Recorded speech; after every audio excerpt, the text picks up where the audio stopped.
As Uber and Lyft fares surge, New York City taxis are becoming popular again. So, it was Travis's idea with his investors to drive out the competition, to basically literally destroy any form of competition, right?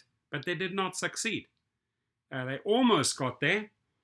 And then you had all of the mismanagement by Dara Khosrowshahi's team, and taxis are back, full swing. Good for them. They survived. So let's talk about this article here. Taxi cabs hailed through Curb saw a whopping 152% increase between April and July in New York City. Average ride prices for taxis dropped in New York City, while fares for Uber and Lyft have increased.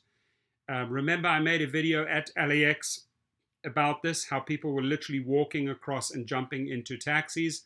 That's the problem, is that Uber and Lyft promised these riders the fares wouldn't go up. They increased them to 300%, and the riders had enough. So they're driving with taxis again. Curb Vice President Jason Gross said better tech is helping taxis catch up to gig economy companies. So they are implementing all the tech that these gig companies have, and they are smiling. New York City taxis are coming to dethrone Uber and Lyft from e-hailing dominance. Cabs hailed through Curb, a mobile app hailing cabs and paying fares, saw a whopping 152% increase between April and July 2021 in New York City, and monthly average downloads of the app are up to 70% this year compared to 2018, according to Curb data reviewed by Insider. The number of people booking taxis through the app is growing at a faster rate than those booking Ubers and Lyfts, according to data from Superfly Insights. Curb roughly doubled its user numbers between the first and second quarters of 2021, while Uber and Lyft only increased by about 1/3.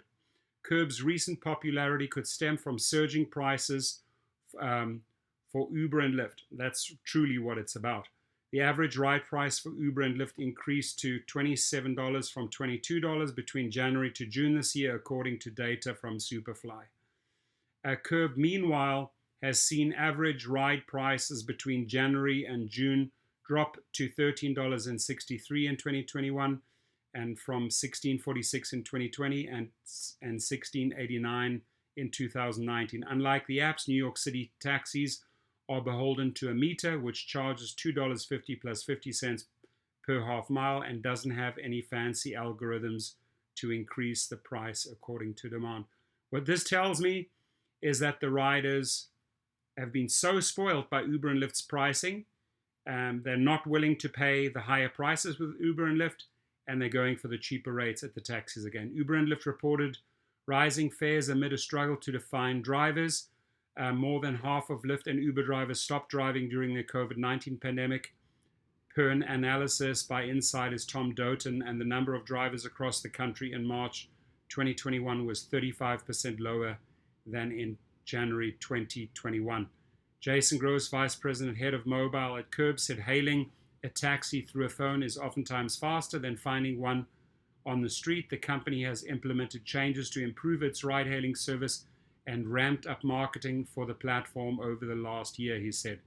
Because of cabs' lower prices, Gross said the platform also benefit from its inclusion in Transit, a New York City transportation app that compares prices between ride-hailing, taxis, and other forms of transportation. I feel like gig economy companies haven't succeeded in driving the entire industry out of business.